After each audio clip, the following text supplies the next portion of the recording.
Rescuers dug through rubble Saturday to find survivors after a powerful earthquake struck the southern Philippines, killing at least 6 people and sending thousands fleeing for safety. Residents of the southern town of Surigao and Mindanao Island spent the night huddled in fear as aftershocks rocked the city following the 6.5 magnitude quake which struck late Friday when many people were already in bed. Provincial Disaster Management Officer Ramon Godinga said that most of those killed had died due to falling objects. First of all, let me tell you, if you haven't subscribed to our YouTube channel, then subscribe it by going here and clicking subscribe button for becoming first to get all trending latest technology related stuffs always for free. But he added that one elderly man was buried in his home when the upper floor collapsed, and despite rescue teams digging throughout the night, they were unable to recover him alive. The quake damaged many buildings, including in the 2-storied Xino Mall, one of the city's largest structures, and shattered windows, sending sharp shards and heavy rubble into the street. One bridge collapsed and 2 others were damaged in the quake, which also cracked the city airport's runway, forcing flights to be diverted, the Civil Defense Office added. "I thought it was the end of the world. The cement on the roads was cracking open," resident Carlos Canseco told ABS-CBN television. Thousands of terrified residents fled their homes with many running to higher ground, fearing that a tsunami would hit the coastal city of over 152,000 people.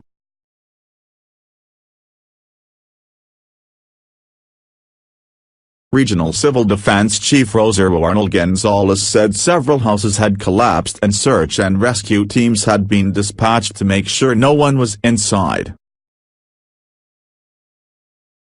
There are reports of houses that were damaged and the rescue teams have to go around these impacted areas to really ascertain whether there is a need to conduct rescue, he told AFP.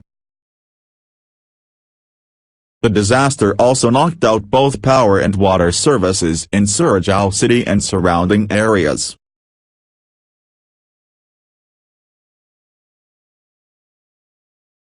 Authorities said they expected power to be restored by Sunday but that it may take as much as 3 days to bring back water services.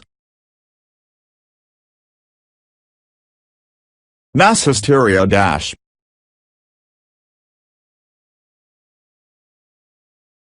Many residents spent the night in parking lots and open fields to avoid falling objects or collapsing buildings.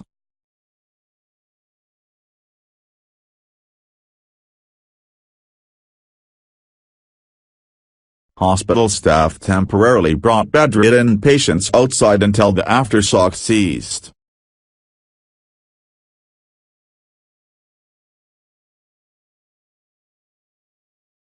Local journalist Joel Catoto said when he visited a hospital emergency room after the quake, what he found was mass hysteria.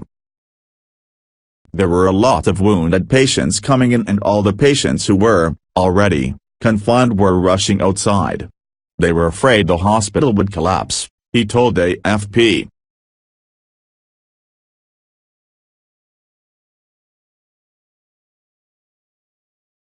Godinga said residents were still on edge on Saturday. They are all still traumatized. At the slightest shaking, they run out in the streets, he said.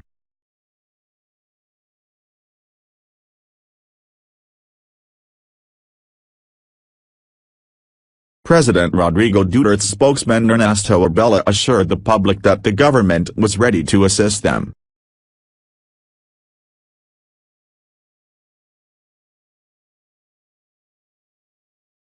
"These are trying times and our hearts go out to Surigao," he told reporters.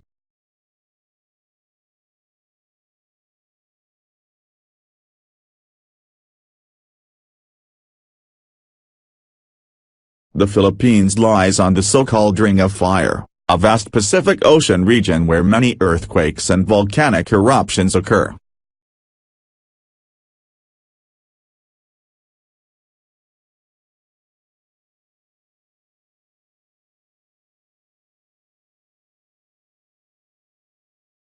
The last lethal quake that hit the country measured 7.1 magnitude.